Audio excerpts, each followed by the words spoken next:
Hey, everybody, and welcome to We Watch TV. It is the podcast about the TV that we watch. I am Daniel. She is Hope. This is episode 131. We're back. We're back. It was cold. It was snowy. Then we saw grass, and it was warm, and it felt like spring. And now it's cold, and it has snowed yet again. Aw, winter. It was barely grass. It was mostly mud. Yeah, but we were able to see greenish grass again for the first time since like Christmas, maybe. Yeah, and then kind of sank crazy right down into it, taking the dog out to use the bathroom. Yeah, cool. Everybody's yards is a muddy mess, and now, but good news, it's going to stay muddy since it snowed again. Yay! Because somehow we're still in the month of February, and it's still winter. Winter was here to remind us, like, hey, I gave you some, well, one, it was weird that like 35 degrees felt warm. So when you're throwing like 60 degrees at us, it felt like break out the shorts, the sunscreen, the sunglasses. I ran in shorts. Yeah. I mean, it's just like no notes. And then Sunday it was like, you know what? We're not done yet. We're not done yet. So here's some more snow. But in the time that we've been gone, we have celebrated Valentine's Day. And we've watched 2 weeks of the Winter Olympics. The Olympics, I look forward to the Olympics every 2 years. And we've watched a lot of TV. Similar to the NHL, this was our 2-week break for the Olympics. I guess. They take 3 weeks, though, don't they? One to prep. I guess. I don't know. I don't know. I'm so detail-oriented. Anyway, Valentine's Day was really fun. We normally don't go out on Valentine's Day. I couldn't tell you the last time we went out on the actual day of, as in February 14th. I feel like we didn't, it probably was like 2009, maybe 2010. It's been a long time. Like the actual day. I know one time, I feel like 2020, like before things shut down, I think we went to like an evening thing the night before.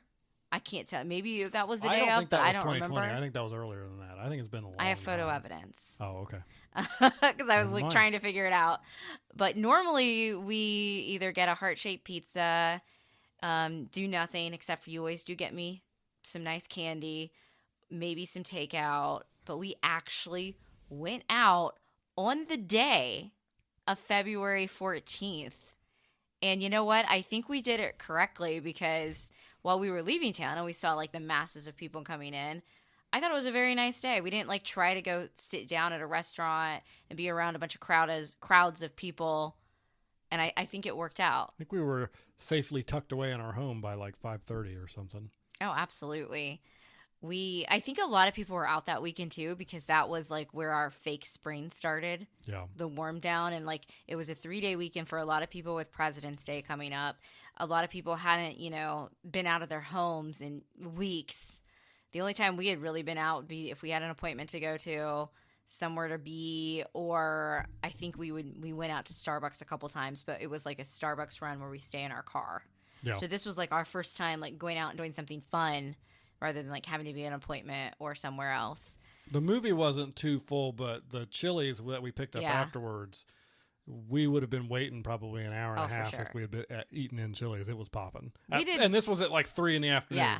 This was not even in prime time. And that Chili's, because Chili's is that girl, that Chili's is always busy. Yeah, it is. We've been there like on the random evening before, a random afternoon at an off hour. And it's just like, that's because Chili's, as we've said many times before, is like the chain restaurant. They don't try to be something they're not. They're just Chili's. They're just awesome, consistent. This podcast is not sponsored by Chili's. However, we would be more than willing to accept a sponsorship for some gift cards, Chili's. Even if you only paid me in like the Southwest egg rolls. Yeah, that would be I would accept that payment, Chili's, if anybody is listening from the Chili's Corporation. But yeah, Valentine's Day. I feel like we did it right. It's not that we're the type of people that reject Valentine's Day. We just don't like to be around a lot of people, and we don't like to wait. We're very impatient, and we like to sit on our... Okay, so I know we're complaining about being stuck in the house, but we want to still have the we like to be at home with the option to leave. Yeah. Not to be trapped in for days. But I feel like falling over in the ice.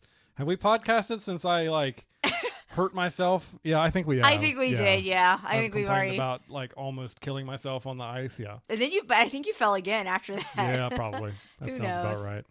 Anyway, Valentine's Day. I think we did it right.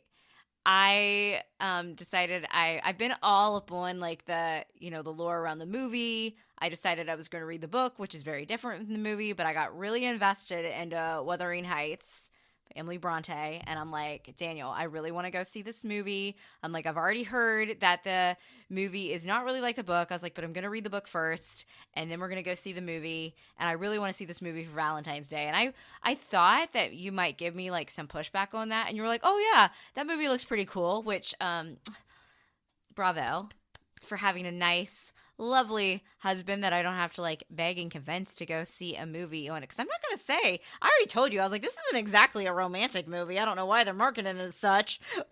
Settle in for a ride. But a movie that was marketed as a Valentine's Day movie. I knew, I haven't read Wuthering Heights, but I knew it was not the traditional Valentine's Day romance movie. So I was interested to see what the movie was, considering how they marketed it and what I knew about it. And the marketing of it, making it, I feel like they marketed it like a period piece of a great love story akin to like Bridgerton. No. Anybody with any knowledge of Wuthering Heights know that this is not how it's going to be. And we got to really see that play out like in our theater experience, which I'll get to in a few minutes. But we decided to do that. And then because we are geniuses, as one would say, we were like, we don't want to, while we're down there, we're like, we want to get good food. But like, I feel like you couldn't pay me to go to a restaurant on a Valentine's Day, in my olden age. Miserable. So we're like, let's put our order in before we go to the movie and have it set to pick up when we exit the movie. And it couldn't have worked out better. No, so we didn't. You got the notice that it was ready like before we were even in the parking lot at Chili's. Yep.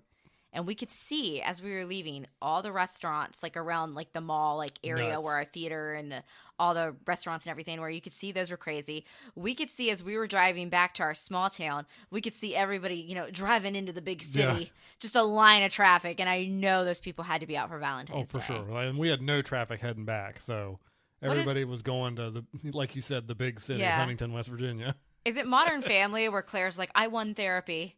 Or like, we won Valentine's Day? I don't know. I think that's that episode where they get like they go to therapy because like they win like a gift certificate. It's got, may she rest in peace, Catherine O'Hara. She's like, clean your drawer out. Okay. And Claire's like, did I just win therapy? Because I like to say that to my you can't win therapy, guys. I've tried. I've tried, but I think we can say that we won Valentine's Day. And our Starbucks, best Starbucks I've like had in forever. Everything was great, including the movie, and I say this is a book snob. So shall we get into some Wuthering Heights? Well, before we get into Wuthering Heights, and because I'm looking at the show notes just now and noticing we'd actually watched 2 movies on Valentine's Day. Oh yeah, we did. You left the other one off. I mean, we'll mention that one briefly too, since it is nominated for Best Picture of the Year. I completely forgot about that. When we got home, as we were eating our meal, we were like, well, let's be fancy and watch an actual movie for once on our couch instead of 3 episodes of a TV show or something like that. And so I'd been wanting to watch Sinners for a long time, and we watched that as well. And that was actually my suggestion, though. So I'm not winning remembering things. That's true. And and the best part, and again, after we talk about the first movie, we'll talk about that second. Hope went into Sinners with an extremely low amount of information, and it was great. All I knew was that Michael B. Jordan was in it. We really picked some great romance movies for, a day of love. We could have watched Star Trek 6. I mean. Oh, my gosh. What was it? Oh, my gosh. This is so unrelated. This podcast is like how I would describe ADHD to somebody. But we were like watching like not Celebrity Jeopardy, Pop Culture Jeopardy. And there was like a Star Trek question, and you didn't even answer it, right? You couldn't I didn't know it. I didn't know the answer to that question. And then like you were saying something, and I corrected you about a Star Trek fact the other day, and then I was like, I need to go outside and touch grass. I don't know what it was, and you were like, and I was like, no, that's Star Trek 5 that was in, and then I'm like, oh no, I need to. What have you done to me? Good things, apparently. Wuthering Heights. Wuthering Heights. Okay. In quotation marks. Yes. So first off, I'd be remiss not to talk about the book. So I Please, flout your intellectualism for a moment. First off, I think the Moors represent the wildness of Heathcliff's character. Now, what Hope has so shrewdly observed. If you know, you know. We're all the Friends fans. So that was kind of like, I knew they read Wuthering Heights when Phoebe and Rachel took that class on Friends, but that was not one of the ones that we read in high school or junior high. I know we read like Great Expectations. I read like A Christmas Carol. So we did a lot of like Charles Dickens stuff. Now that I've seen the movie and like more fully understand the story, and also you've kind of filled me in on the stuff they left out, I totally kind of understand why high schools don't read this book. Some high schools do. Mine didn't read this either. Some high schools do. And I kind of get it. Like, this is But I could see why our, like, conservative area high schools probably didn't, with all the wildness, just like the Moors of Heathcliff's character. You know, that as, you know, Phoebe telling Rachel, or as Rachel so shrewdly suggested, I would say that the Moors represent the wildness of Heathcliff's character. You know, what about the robots? That's from Jane Eyre. Oh, yeah. Okay. The next book, which is by Emily Bronte's sister. I believe Charlotte Bronte wrote that one, and that's next on my list for the classics. This right here has been my life for the last 2 weeks, by the way. I just want to point out. That's my new hyperfixation. Like, just info dumping, everything there is to know about Wuthering Heights. And the Olympics. and the Olympics, and Emily Bronte and the Bronte family. And this has just been what I've been in for the last 2 weeks. And you are welcome for that. Okay. So I got the book. I started to read the book, and I'm like, okay, this is going to be one that I don't fly through, because at the beginning, it's just, first you have to get used to that kind of like old style. But once you finally get to like Nellie as the narrator, she's one of the characters. She's in the movie and she's in the book, a little bit different, of course. Once you kind of get to her spilling the tea about, you know, what went down, then it starts to pick up once you get used to it.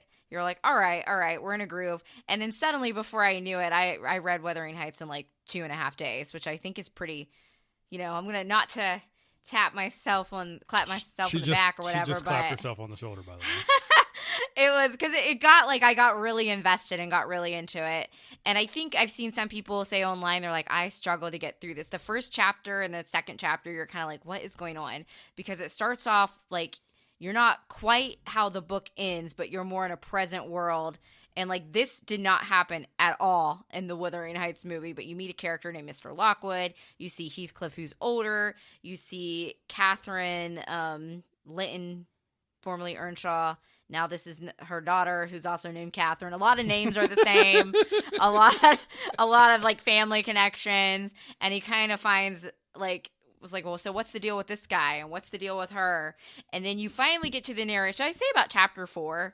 But then occasionally it'll flip to somebody else's point of view again. And then you'll flip time. And then like basically the middle of the book, spoiler alert this for is anyone a spoiler podcast. Yes. Please remember, it's a spoiler podcast. We're not only spoiling the movie, but we're also spoiling the book. Now, the movie, I get if you want to skip because the movie is, 2 weeks old. The book's like 200 years old, so I'm not really that sympathetic to you. So, spoiler alert for the book.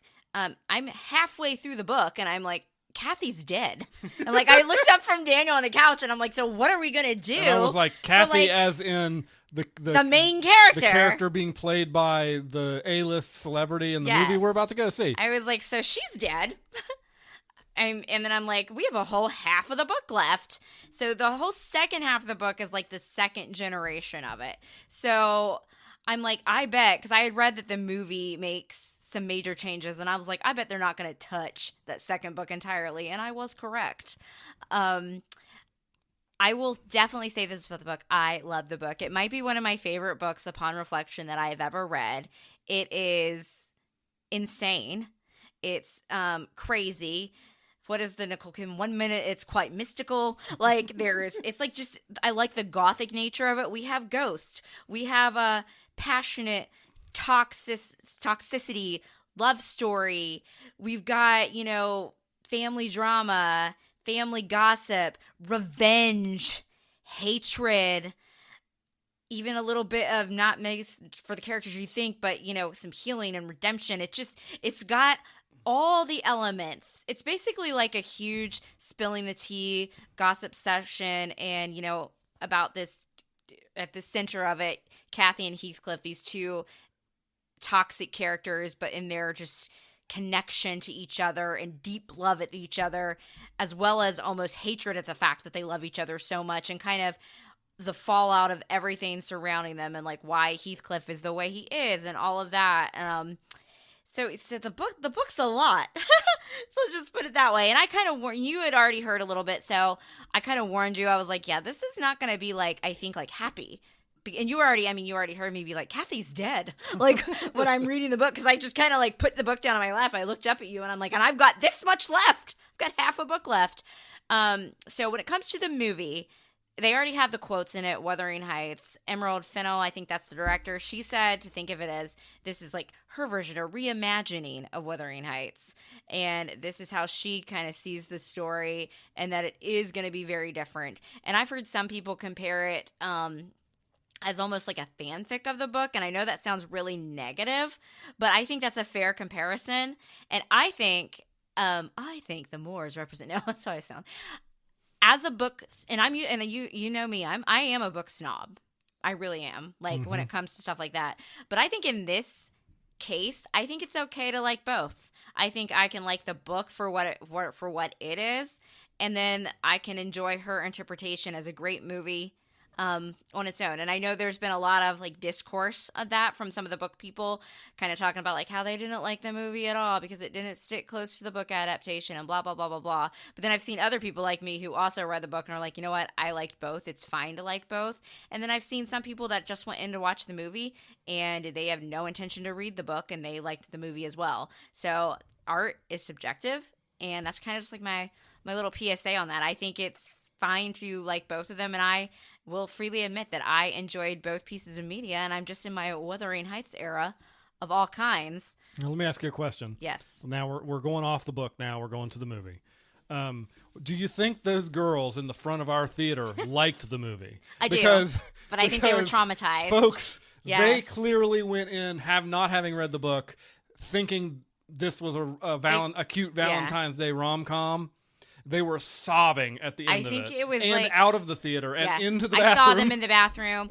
Yeah, we had, I would say our audience, like that, like our theater patrons with us was all different ages. We had like an older couple beside you, because that man like decided he got bored halfway through and was going to play on his phone the whole time. I'm like, that was fun. This is the second time I've been in a movie. People always, I'm going to throw something out. People always criticize Gen Z and teenagers for being on their phones. When I saw Wicked with my nephew, old lady next to him, probably boomer age, on her phone. This man, We saw Superman with my mother. Was she on her phone? Don't you remember? Oh, she did get on her phone. Oh my gosh. Like, people, put your phones up during the movies. My goodness. But there were people probably around our age, and then that group of teen girls down front who were in for it. I think they really thought they were doing like a fun Valentine's, romantic, like Bridgerton type movie. And they went through it. So are you glad I prepped you beforehand? Yeah. Because even being prepped and having read the book, I still teared up at the end because it was very sad. So again, these are your Wuthering Heights I will say spoilers. Briefly as well that seeing movies, this exact experience in the movie is one of the reasons why I love seeing movies in the theaters. Yes. Because I was just as entertained by the movie as I was by watching those girls up the front slowly break down over the last 20 minutes of the movie, as it started to really hit them what was happening, and that the ending was not going to be what they thought they got. It was really great. Like, they're like, what a happy ending. I was and then I went to the bathroom right after, and they were in the bathroom, and one girl was like, what the F? Like, still crying. She's like, what was that? That was so sad. And it took everything in my being not to be like nerdy Hope and be like, hey, you think that's sad and wild, you should really read the book. And I was like, don't do it, Hope. Don't do it. Don't do it. Don't go interject. So I just, I used the bathroom and I left. But yeah, they were going through it. And I've seen some TikToks of people like, this is me before Wuthering Heights movie. This is me after, and like sobbing and distraught. They're like, we don't know anything about the book or the movie. Like, this is us before and after. And sometimes you watch those and you're like, is this just a trend? No, it's not. We had the authentic experience. Yeah, for sure. With the people in our theater. And I do feel like everybody kind of left with that silence because it's such a heavy note, because spoiler alert, it basically ends with as one would guess, as with the book in half when Kathy unfortunately passes away, even though there are some differences. So yeah, getting into the movie, again, I am one of the people that read the book, love the book, but I also absolutely love this movie. I think it is, if you think of them, again, think of them as two different pieces of media, two different pieces of art, an interpretation of it, and I think you can enjoy it. Just come in with an open mind.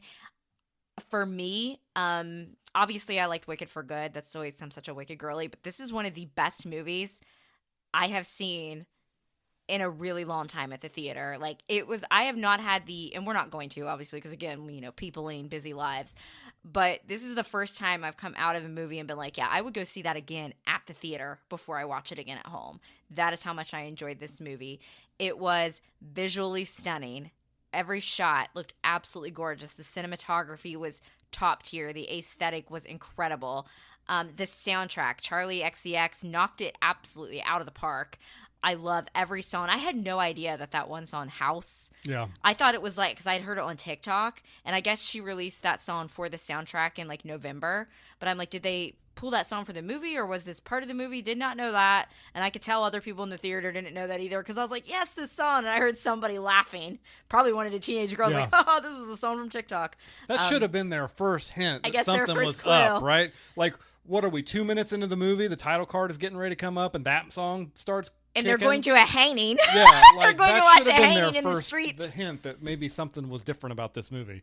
And I do think that they did get certain elements of the characters correct. Like, Kathy could have been a little meaner. Even Heathcliff, he could have been meaner too, way meaner. But he doesn't really start to get mean until the second half of the book.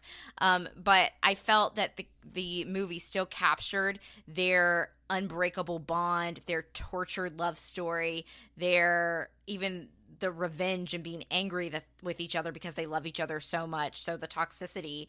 But I feel like the movie really captured just that, for better or for worse, how much those two characters were enamored with each other. I felt like that they captured that really well. Jacob Elordi, woohoo! There has been some controversies on Heathcliff's casting, but I don't think Emerald Fennell deserves as much of the criticism she's getting, because it seems to me only one so far piece of media that has recreated Wuthering Heights has used, not a white man in the role of Heathcliff. Yeah, there's been 7 or 8 movies, I think so, and several, and even more if you count miniseries on TV. And there's only ever been one that's done anything with that. So yeah, criticism where criticism is due, but come on. But yeah, criticize all the other versions too. And I get it. I get that's a valid criticism, but yes, don't just attack this movie because it's, the fun movie, the new one. You're going to have, Voldemort is in one which we'll get into this in a little bit. Ralph Fiennes, is that how you say his name? I think so. I just know him, Voldemort, Harry Potter. And let's just say when he is Heathcliff, he looks good too.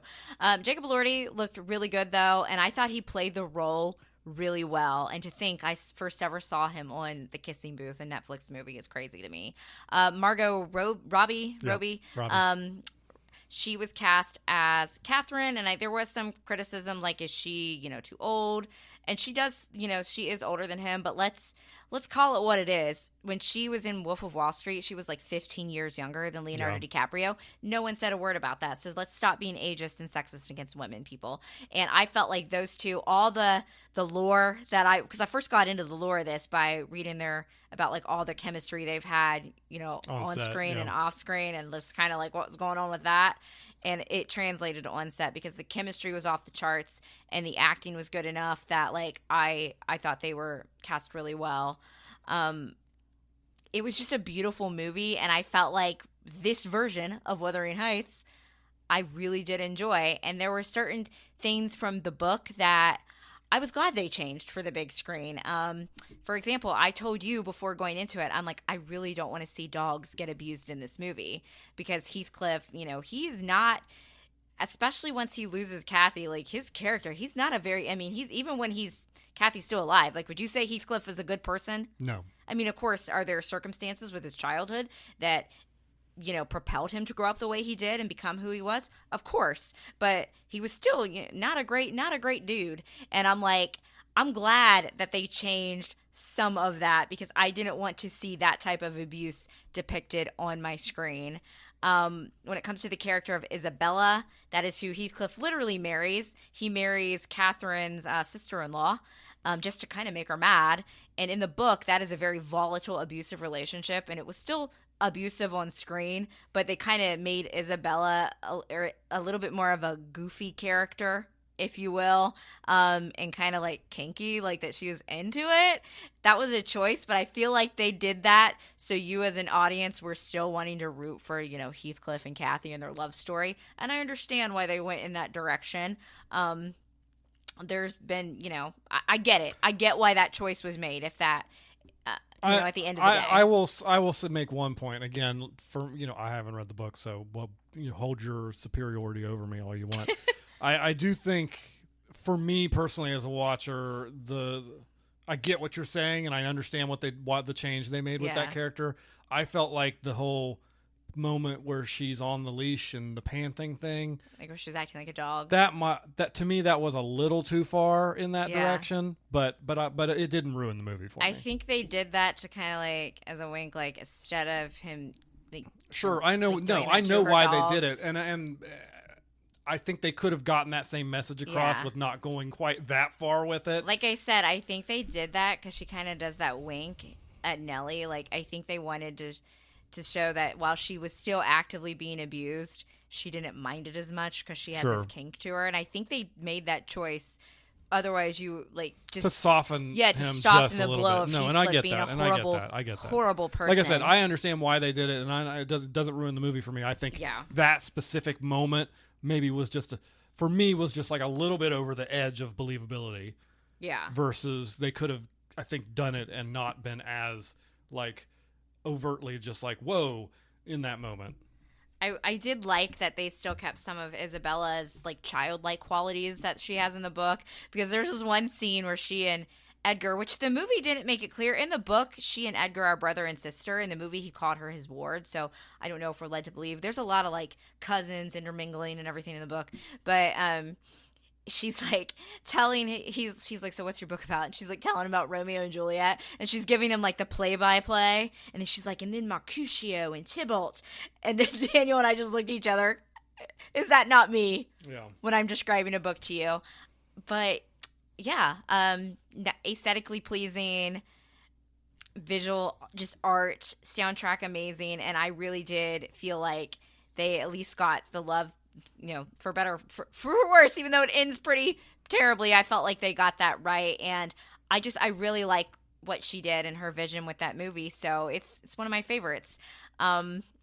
Now I will turn it over to Daniel to describe it. He already told me in the theater, I can tell when this man is interested in a movie or not based on how much he fidgets, and he was locked into this movie, and he looks at me and goes, I liked that way more than The Housemaid, so I know that it's more than fine for you. So go ahead, tell us what you think now. Keep in mind, I did prep him a little bit on the book, so you knew, in your own knowledge of what was going on, you knew that Wuthering Heights is kind of a gothic, crazy, chaotic, tragic tale. I knew that even before you read the book. You knew that from Friends, because it's a tragic love story. No, I liked the movie. I thought the movie was very good. I think I won't go too deep in here because I think you covered most of the points, like some cinematography. Soundtrack was wildly spectacular. It's a strange day, folks. I want to tell you right now, when the person who is interested in filmography comes out of the movie, and I'm going, that soundtrack was amazing. Yeah. That soundtrack was amazing. I thoroughly enjoyed it. It was a good movie. It was a great movie, even.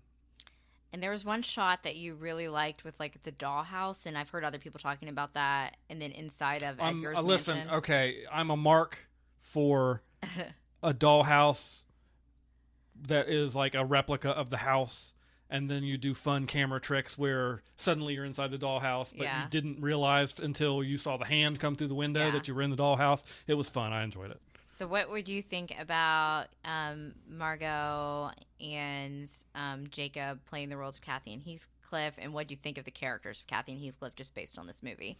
I mean, as you said, they had the chemistry that you need to play these two characters. Mm-hmm. They had the correct chemistry to play those two characters. I mean, they're not good people. I'm from the movie, the characters from the movie, and from what you've told me, it doesn't sound like there's a ton of good people in this story at all. And so I think that came across where, to a certain extent, you're right. Like they softened everybody just enough that there was, because they were only telling the one story, right? They weren't telling the second part of the book, and so they did need to soften. We had a whole half of the book left. They needed to soften the characters slightly so that there was that emotional punch at the end, and it wasn't just like, well, good, they deserved it. And I think they accomplished that goal. And I can't, like, unless she would have done like a, what Wicked did and split it in 2 parts, I don't know, there wouldn't have been time to cram the second half of the book into this movie. But it was funny because I looked at you and I was like, we still have half a book left when the credits were rolling. Yeah. And I think you kind of figured that out because you had, obviously I was being like Isabella on the couch, like sitting up. I'm like, oh my gosh, well, I have this much book left and Kathy's dead. What's going on? And we see, I wish we could have seen Ghost Kathy in the movie. I would have liked that because I still think the movie still gave us some of that gothic vibes, but I would have really liked, because just the book is crazy. And with all like I would have liked it, but maybe that would have taken some people out of it. Probably would have. Insert also, what's up with Kate Bush getting a song that I'm in love with I'm starting to think I just need to go into her catalog, because her Wuthering Heights song, I've also been belting that out, vocal stemming that all over the house. But yeah, I could tell you liked it, and I'm glad that you enjoyed it, and that was a really good Valentine's Day. And I feel like you said, we were also entertained by the teenage girls. Yeah, that's the movie experience for you. It's always great. And their reactions. There's nothing better. Just like distraught. There's nothing better than one, going to the theater and seeing a good movie, but 2, going to the theater, seeing a good movie with a good crowd. A crowd that reacts to the movie at the right times. It makes the movie better. Yes, it does. And so I enjoy that about going to movies. And I just think it was... I get the choice why they did market it as such, because, I mean, it is a love story, one that ends in horrific tragedy and is very toxic. But, I mean, I get the vibe wanting to market it for Valentine's Day. Got me out, of the house on Valentine's Day. So I think in closing, I feel like if you just want to go see the movie, that's great. I think you'll enjoy it. And if you have read the book, try to have an open mind, or, don't see the movie. This is why we have all forms of media to enjoy. And I'm definitely in my Wuthering Heights, Bronte sisters era. And it's been like all I can talk about and all I can think about for weeks. I even messaged our local record store guy, and I was like, hey, do you have the soundtrack yet? And then he messaged me as soon as we got it, and Danielle went to go pick it up for me because I was very tired. So yeah, and I feel like you weren't, you were happy to go do that because, like you said, you liked the soundtrack. I liked the soundtrack. Well. Probably that was my favorite thing about the movie. So. Do you know the beginning they had that was real hair that they used to spell out the titles? No, you haven't dumped that information on me yet. So. That's why I probably sent you some TikToks explaining that. Will you see the movie again when I ultimately buy it to watch it this home? We'll see. I'm not a huge second watch person. Meanwhile, I'll see a movie and I'll be like, this is my new comfort movie. I will watch this all the time. Well, speaking of other movies, so we had already hinted at this, but we watched a second movie on Valentine's Day because we wanted to go extra special.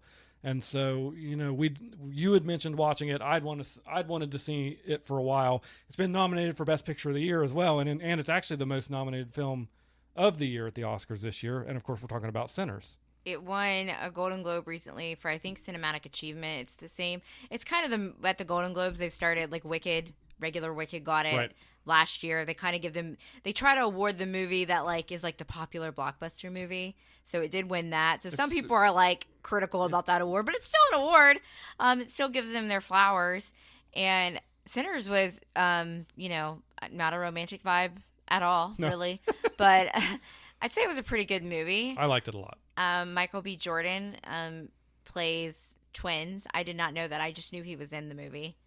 You didn't know a lot about this movie. I didn't really know. I knew it was a horror movie, but I didn't know in what, capacity. State of it. Yeah. So I thought when it starts off, that it was going to be in more of a religious trauma type, with mixed in with racism. I thought that was going to be the type of horror movie that it was, which it kind of was. It did. It had a little bit of that, yeah. But then again, this is your go ahead, get to the next chapter marker. 5, 4, 3, 2, 1. Vampires. What? And that's the twist that you knew. You knew there were vampires in it. So the movie was going humming along. Like, are you serious? And you were into it. And then they switched to that farm scene, and that guy just comes up out of nowhere. And that's when I'd seen that part. So I turned to you, and I'm just starting to watch, and you're watching it unfold. And only afterwards you like, oh my God, they like all the vampire tropes were shown in that scene like without showing them. You have to be invited in. The sun hurts their skin because like almost no matter if it's Twilight, the Vampire Diaries, or like Nosferatu, like the lore is still the same with vampires.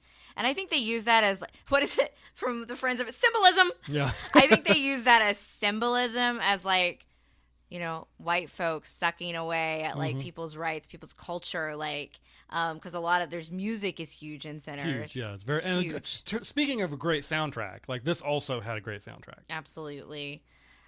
I feel like it's hard for me to explain this movie. Like, just goes like, but it does touch on like racism, religion, I guess vampires, but like you could use that as symbolism, wouldn't you agree? Yeah, for sure. Yeah. Because they have like the whole thing, it circles back to like the KKK essentially and what they were planning to do before the vampires came in, and that was way scarier to me than vampires. Than the vampires, yeah. So especially like knowing like what we know, what those people and stuff did.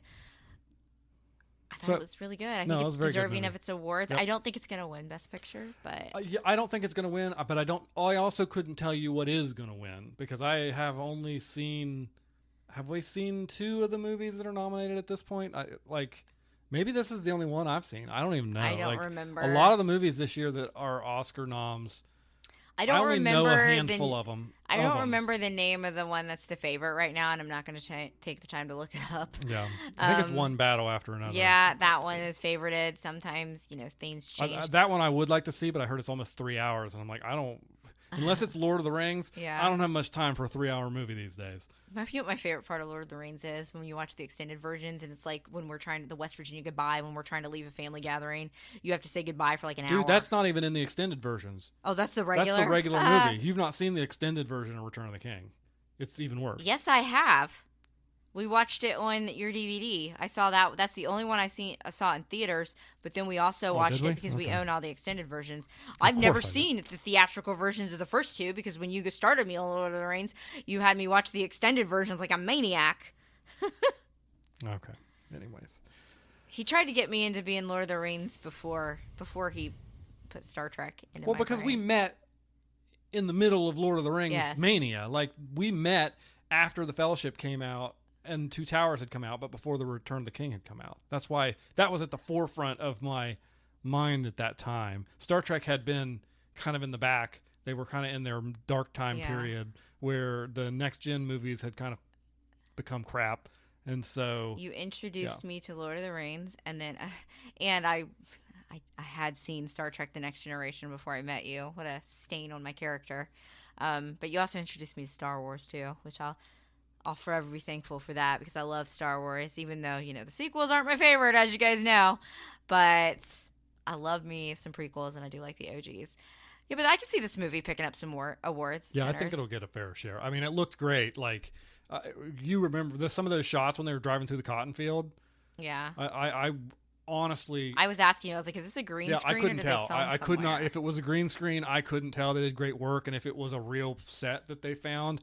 They did a great job finding the right day with like the just picturesque sky and everything. Like the colors were vibrant, and I think it was great that those daytime shots before the dance started with all that vibrant color because then it kind of really got dark, and obviously then the vampires show up, and so it kind of was a great contrast in the 2 halves of the movie that you got to see. And I think it was also like really interesting because I've seen it on Supernatural, Timeless. There's another show I've seen it where you like the whole like make a deal with the devil. And he's like, the devil's coming through my music, and he aesthetic like at the end you have the characters. It opens up, he's walking into his dad's church, and he's bloodied up from like apparently the vampire battle. And then he's like, if you just come, to the Lord, blah blah blah, and you give it. But he chooses, no, I'm gonna keep doing like this music. And it makes me wonder if that's like, cause it's always like a musician, and usually it does tend to be like a black man on Lords. Do you think they kind of played off on that? Like a little bit, yeah. I think I don't know, it was kind of a different twist on it. Yeah, but yeah, to a certain extent. So, and I really did like it. Has that mid-credit scene with Michael B. Jordan and Haley Steinfeld's characters. Yeah, and this is like more like present day. I don't know if it's like, I think it's like the 90s. It's the 90s because they aged the one character. Yeah. But it's a good movie. I would recommend it. Was it romantic? No, but it was a nice evening eating a triple dipper and watching that. And then Daniel got me some good chocolate. I got Daniel meat and cheese for Valentine's Day. All right. So, other than Valentine's Day and my Wuthering Heights hyperfixation, my other hyperfixation has been happening, and it is now sadly over, and that is the Winter Olympics in Milan Cortina. And now we have the 2-year wait until LA 2028.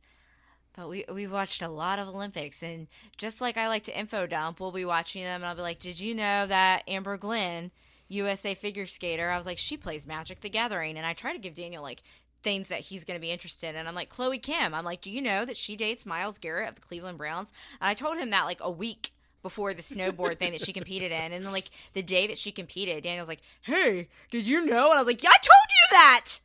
Listen, some of the info that I tell you, it's important. Listen. And I think it's facts that I think you'll like. Listen, you talk a lot. Fair enough. Anyway, Team USA knocked it out of the park, especially our women for Team USA. Team USA women, I'm going to info dump now. 8 of our 12 gold medals were won by women. And I think they said, what was the percentage? Like 63% or something. 63.6% of our medals in general on these Winter Games were also won by women. So let's shout out to the ladies and all of Team USA. It's like the patriotism like re-enters my body during every Olympic cycle.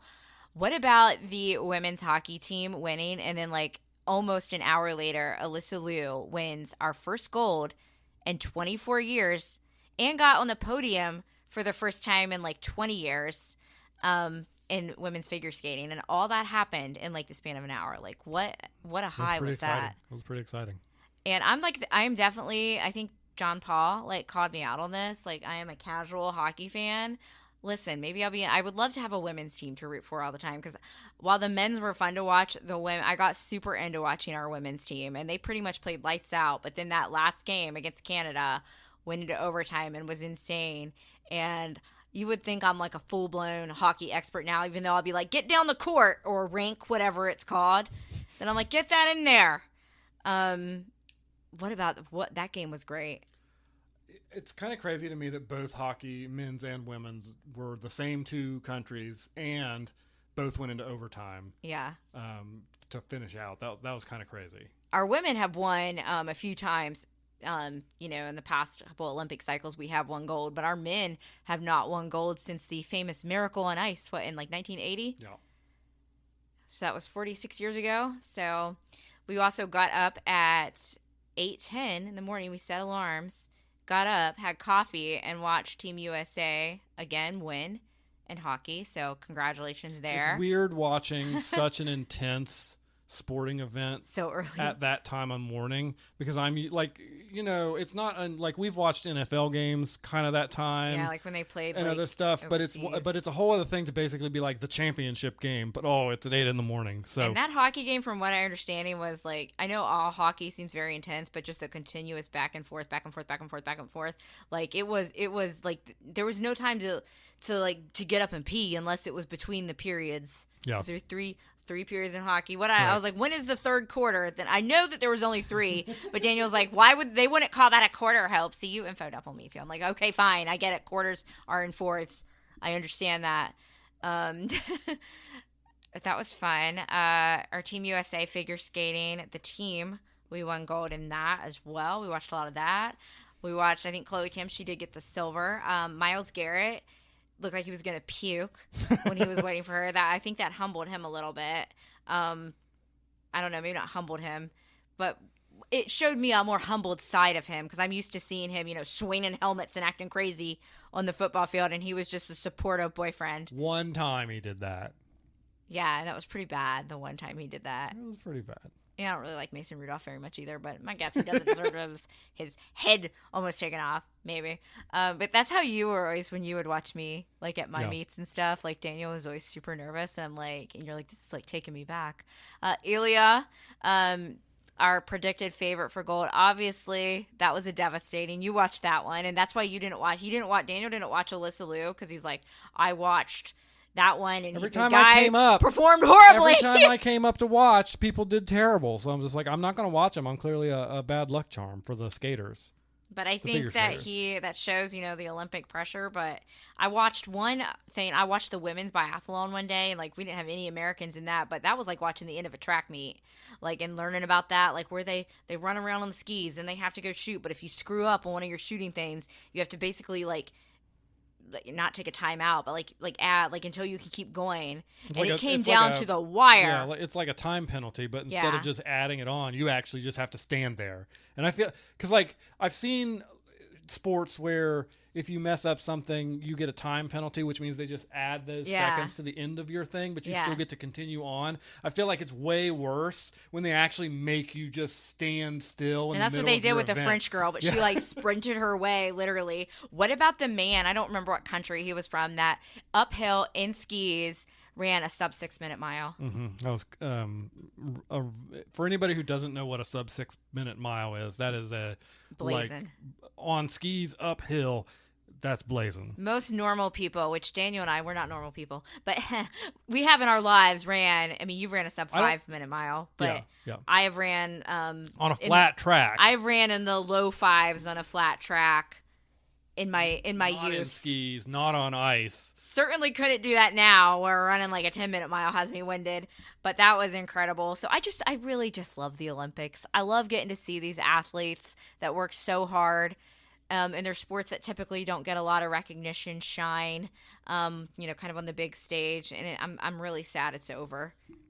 And there's been something, I feel like I saw this. Somebody said this. It was we all really needed, with how, horrible January was. Everyone's we needed these Winter Olympics to have some goodness in our lives for at least 2 weeks. Would you agree with that? Just some joy, shred of joy. And it's just nice to have that. I'm a routine person, so it's just nice to have that routine of knowing you're going to, especially for you up here, just got it on even in the background while you're doing other stuff. So it's really nice to have that stuff around. And now it's we're back to maybe 2 shows we've got that are on weekly release. And no more watching curling. No more watching intensity. Canada cheat at curling.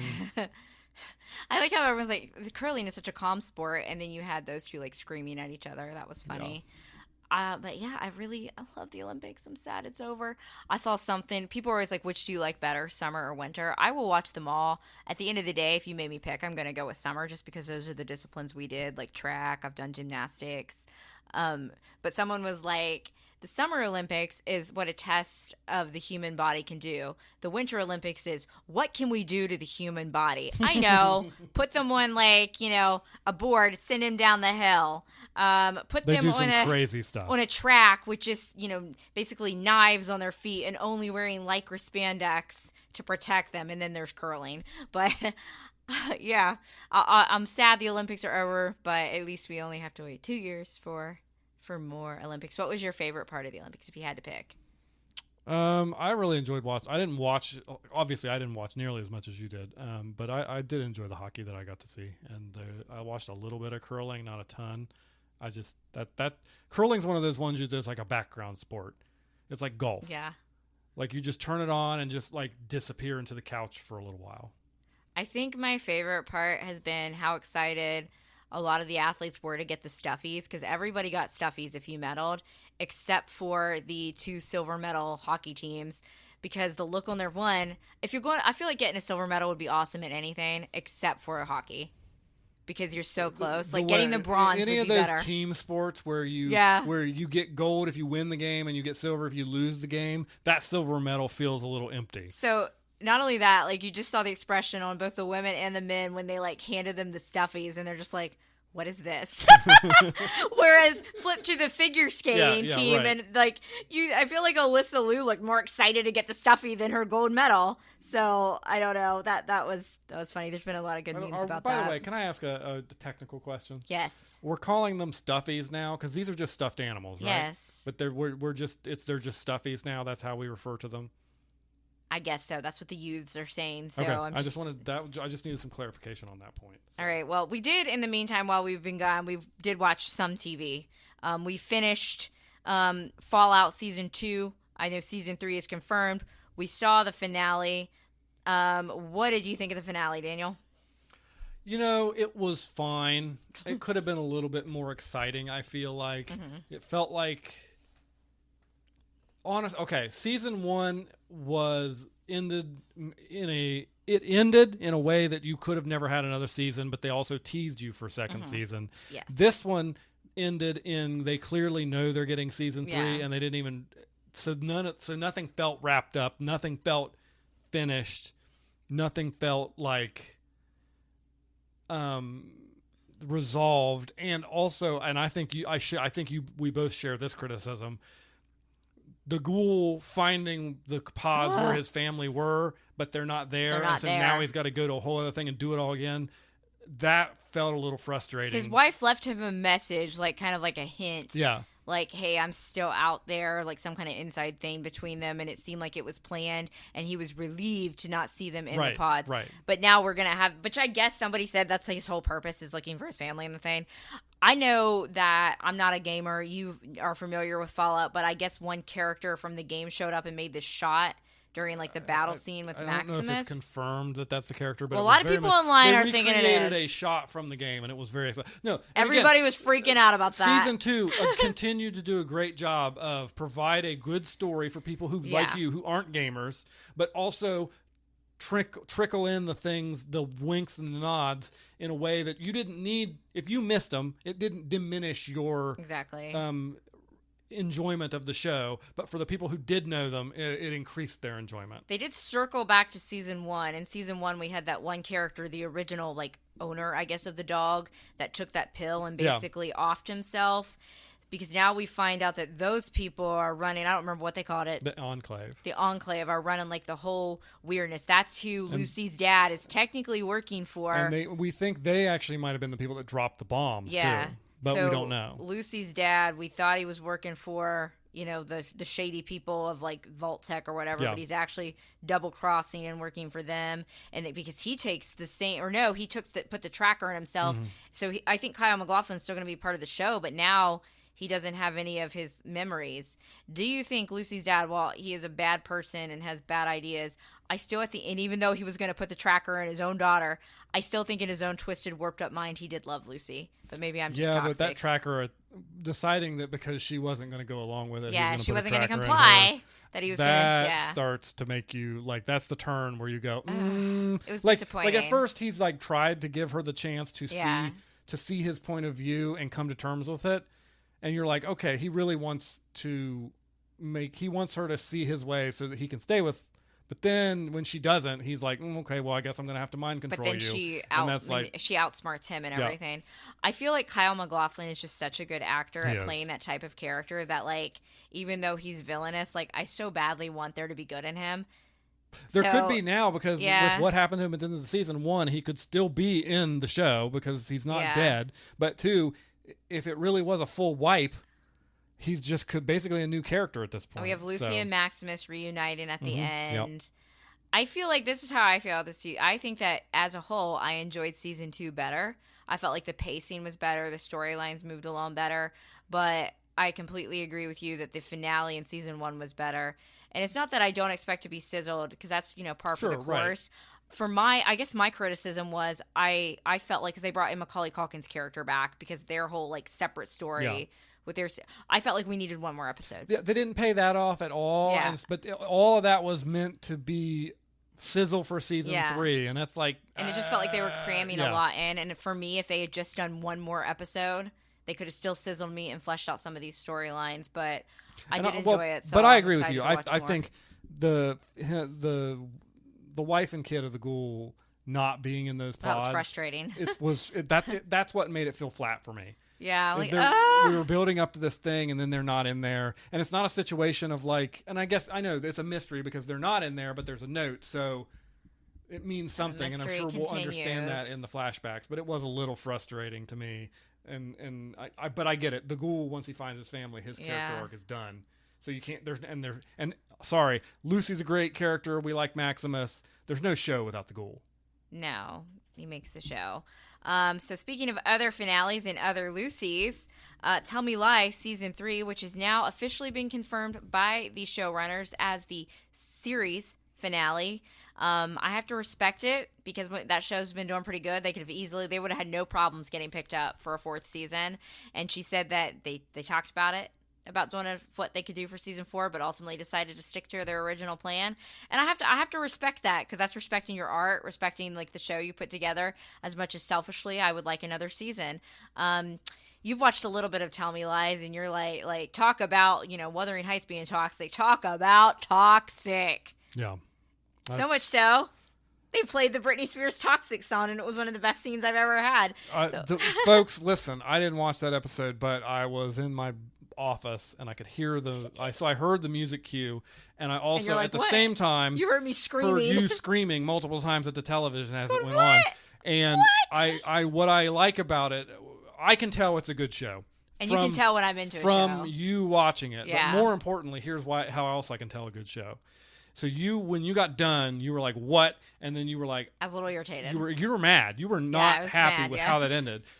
And then you said, and this is why we oftentimes beat ourselves up when we're recording this podcast, because very often we do not record directly after watching these shows. But in this instance, I think it is a good thing we did not. Yeah. Because you sometimes you have to simmer on these things. I let it ruminate. And you let it ruminate a little bit, and now I think you actually really... I respect it. You respect it. And I liked it. From what you told me, that might be one of the best finales of a series you've seen. Maybe not like the best ever, but I put it up there, as being pretty good. It's on the positive end of things, whereas finales are really hard. And a lot of shows fumble it. It's clear to me that people have not been traumatized by the How I Met Your Mother and the Game of Thrones finales. They get so upset by these finales. Like, go watch, if you want 2 garbage finales, go watch those. So basically, Tell Me Lies, like, we have the whole wedding. We never even got actual future scenes. 2015 is as far as they go. We had that whole storyline, and then all of Lucy's college years. And they didn't answer every question, and I think that's fine. I think you're just to assume Lucy ultimately, gets kicked out of school because she lied about the assault. She lied about the assault to protect Pippa, who, by the way, I don't know why people like Pippa. I never liked Pippa, and I'm so validated by it. I don't think Pippa got really, in my eyes, much redemption. And it's not, obviously I feel bad that she was assaulted. That's not why I don't like her, but I felt like she cheated on Wrigley the whole time, and then she was never giving, like, Lucy grace for the things Lucy was going to do to help her. She's just a bad character. I don't know why people like Pippa. I've clocked her from day one. That being said, I do have a lot of sympathy for Lucy. Lucy makes horrible choices, but a lot of them are emotional, rash decisions, and I feel like a lot of the choices Lucy makes are because she thinks she's trying to do the right thing. Whereas other people in the show, like even Sweet Bree, it's revealed that Bree, not Steven, is the one that releases the tape. I still like Bree. I understand why she did it, because she was upset about her mom. She was upset about the creepy teacher guy. She found out that Lucy and Evan, it was more like she found out that Lucy and Evan did hook up at the end of season 1, and I think it was less being mad about Evan, but being mad that another person she loved had betrayed her. So I see why she did it, but she did it with intent to harm somebody, whereas a lot of Lucy's choices, because, the season 1 thing with her and Evan, she was like blackout drunk. I'm going to let you think about what you want to think about that, and I'm going to give her a pass for that. She was a young girl. She was traumatized. I feel a lot of ick around that, but like every other poor choice Lucy made almost was because she thought she was trying to help somebody, and then she had a lot of self-loathing with self-harm. I hope that 2015 Lucy, who was still making bad choices, did seek therapy. But we have this whole scene at the wedding where finally Stephen DeMarco did something, I guess, good, but not really. He's like, I'm just going to spill all the tea on all these people. He's like, by the way, this is happening, this is happening, this is happening. We never get it fully explained how he and Lydia, Lucy's high school friend, got together. We don't get that. I think we're just supposed to assume they got together to make Lucy mad. because Lydia is the sister of the like guy. A Wuthering Heights situation. Kind of, yeah. I mean, Lydia is the sister of the guy that Lucy accused of essay, that really essayed Pippa. So they don't. Everyone's like, what about this answer? What about this answer? Where is this person? I think that that sometimes you don't have to answer every question. Media literacy, you can infer things, and I respect it. So after Stephen does that, Bree's like, you flaw, and she grabbed one. Why is their wedding cake untouched at 3 a.m.? I don't know. So she starts to throw it, and then they play Toxic by Britney Spears, and this dramatic show that I've been watching, suddenly I'm watching a comedy. I don't know what is going on, and just everything is chaotic, and the song choice was perfection, no notes. So then Lucy finds out, she ultimately finds out, hey, it was Bree that, the bride that released this tape of you. And she chooses to get in the car with Steven, and then she goes in to get coffee, and Steven, one more time, just drives away to humiliate Lucy, and just the last scene is Lucy just laughing about it, like, of course, sure. And I would like to think in that moment, see, some people think maybe Lucy was strategic about it. You have to, like Diana said, you have to let Steven win to be free. I don't think that's in the creators or on my level too. I think that Lucy was once again making dumb choices and just went along with it. But I think in that moment, Lucy realized with that laughter, like, I can't believe I let him do this to me again. And I like to think in that moment, in 2015 timeline, Lucy is finally free of Steven after that and chooses to seek therapy and get help.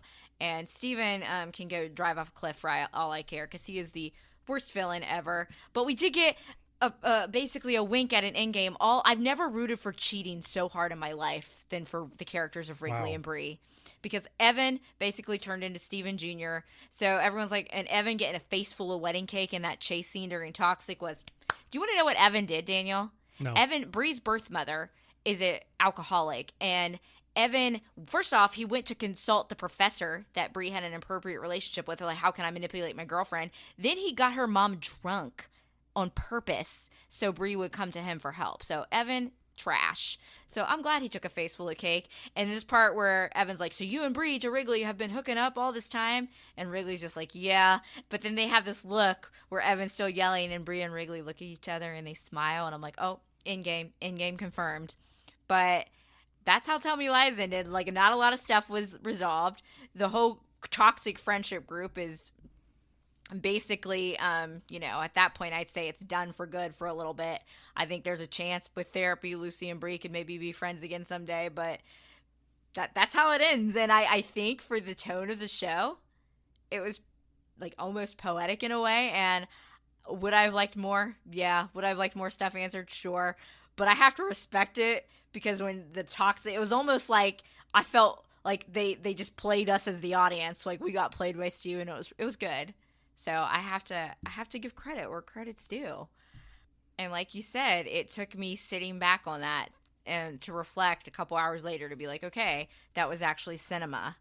But speaking of cinema, Daniel, The Pitt season 2, is The Pitt officially in conversation for the We Watch TV podcast Best Thing Going? I mean, probably more than in conversation at this point, because I don't know what else is going on out there. But yeah. The Pitt continues to be excellent. We're on what, episode 7 at this point? I think so. Dr. Abbott just came back. It's picked right back up where season 1 left it. Like, the format is the same. They're doing the same things when it comes to, the medical drama, but also that little sprinkling of character drama here and there. You get your 3 seconds here, you get your 5 seconds here, you get your little wink and a nod here. Every breadcrumb we get, I eat it up. And they're doing a really great job of it. And it's just really good. What do you think? Okay, so what do you think about Langdon and Robbie right now? Dr. Robbie, they're still fighting. That's your character, your story arc for the season. Yeah. Right? Is that Langdon's back. Robbie doesn't want anything to do with him. They finally, in this last episode, Langdon got the opportunity. He got stuck in an elevator with him. And it's very Grey's Anatomy and he coded. Got that opportunity to like kind of lay it out there for him. And Robbie was like, okay, good. Like, Robbie is just clearly not in a place right now to accept anything from him. He was like, I'm glad you got help, but I don't ever want to work with you again. Like, he is mad. I felt like he feels so betrayed by Langdon. Sure. We haven't had any conversations with Langdon and Dr. Santos yet, who kind of like rats. So I know that's coming. Yeah. I guess the minor criticisms I have of this is Mel's deposition would not be on 4th of July. Yeah. I'm worried about Mel's sister. Her sister called her and was like, "Yeah, I'm not feeling very good." I'm hoping that was just so we could get Mel's sister in the end, because then her sister was like, "But we still get ice cream tonight, right?" Because sometimes we catastrophize on the show and then it's okay, but then other times we catastrophize and it's even worse than we imagined. We lost Louie. That is a character from season 1, our 1 through character, and I think that was the episode before the one we just watched, and it might have been one of the best episodes of television I've ever seen. Where you find out, like, what is it? They find his a contact number in his file, and it goes to Dana. Hospital, yeah. Because of course it does. But you find out that at one time he did have a wife. Yep. And it was just so, we have our new nurse in training, and Dana, she like holds his hand at the end because they go in and they kind of, I don't know, say a prayer. Is that what you would call it, over him? Yeah, they have a little deep. I can't remember the word he uses for it, but where they all get together to like take a moment for the patient, and in particular this patient, because he had been in and out of the ER there for many, many years, so they all knew him. It really got me right in the feels. It was really sad. But yeah, it's the way, and even I would say the way, I do miss binging it, because I think binging it adds to the feeling that this really is one day. But I also at the same time look forward to a new episode each week. So it's like a double-edged sword. And also, I want to just put this out there to all the other television makers out there right now. Can we have 15 episodes? I mean, I'm not asking for a lot here. I ain't asking for the world. I'm not asking for the world. I'm just asking for 15 episodes every year. Yeah. That's it. That's all I'm asking for. 15 episodes every year. Being used to these 8-episode seasons, it feels like a treat to get 15. The last episode where Dr. Abbott returned, it was like anybody that has been shipping anything on the show, we all got a breadcrumb. Even like Whitaker Robbie got a breadcrumb, but he's our Huckleberry. Dr. Mohan and Dr. Abbott. Oh my gosh, that was hot. Where he had his shirt off and she was treating his wound and talking about her patient. He's like, I'll pay for it. Yeah. And I'm like, ooh. We know that Garcia and Santos clearly have happened. Their 3-second, I was like, it was crazy. It was electrifying. Like, so like you get some sprinkling. Dr. AI and Dr. Robbie, even Dr. Abbott was like, in Dr. AI, like they were like, and then Robbie was watching that interaction. I know, even Robbie clocked that. What do we think about Dr. AI? She was calling one of her doctors. It was a neurologist, so something there. I don't know exactly what. We'll find out. Our sizzling moment for the pit that we have been left on is we find out because they've been sending patients from other hospitals to that hospital. We find out that it's like a cyber attack. Yeah, and so they're pulling the internet off, and they're going analog. And that's where we left it at the end of this episode. So I'm hoping this is like in season 1 we had the Pitt Fest shooting, and so I'm assuming this is like the big inciting incident here in season 2, because going analog is going to be tough, really crazy hard. I hope that is, because if the theories are correct, which I've had this theory and clearly everybody else has. A lot of people are really worried that Dr. Robbie's going to clock out for a shift and get on his motorcycle without his helmet on, and he's going to be like the final boss patient. No, and I don't want that to happen. I want it to be a red herring. So here's the thing: I don't think that's going to happen. The seasons of the Pit are one episode is an hour for the day. Yeah, and there's 15 episodes. They don't work 15-hour shifts. Unless something happens. So this event is going to keep Robbie in. I hope so. Until the season is over. Robbie is not going to leave at whatever time he's supposed to leave if this is still going on. Do we know who? Baby Jane Doe? Now, I wouldn't rule out Robbie getting on his motorcycle at the very end of the last episode, riding off to the sunset, getting in a crash. wreck. You hear a crash, and then we don't get to know anything until season 3. And then season 3 could always start, and it could be a year later, and he's recovering from the crash. Exactly. And he didn't get to go on a trip. So, yeah. I don't know if you heard me, Baby Jane Doe. Do we know? Did we get any resolution on that? Nope. Okay. I think that's another long. The series is really interesting because they do have their patients are essentially story arcs. Yes. Through the show. And some of them are here for only one episode. Some of them are a couple episodes. And then you get a few that are kind of through the whole season. And I think that Baby Jane Doe is one of those ones that's going to kind of be a through point for the whole series. And they're still doing good for another... I think if you don't have any knowledge of Pittsburgh, you'll enjoy the show. But for us, with our connection to Pittsburgh, the sprinkling of it, like I don't think we talked about this in the last podcast because it's been so long, but they had the guys were branding themselves with their family crest, and he's like, your family crest is the Pins logo. Yeah. It was just, it was good. I think everybody should watch The Pitt. Everyone, go watch The Pitt. You won't regret it. You'll be sad, but you won't regret it. No, I agree completely. Hey, everybody, that is it for this episode. We really appreciate everybody hanging in out there. I know we took a little bit of an extra break, but we've been tired and cold and all the things that February brings along with it. But we appreciate you tuning in today, and we will talk to you next time. And I know I said that we would talk about His and Hers, the Netflix miniseries, the last time, but for the sake of time, you guys are just going to have to wait for next week, and we'll talk about that. So, again, go watch His and Hers. We watch that? On Netflix. You watch some of it, I watch some of it. Oh, His and Hers.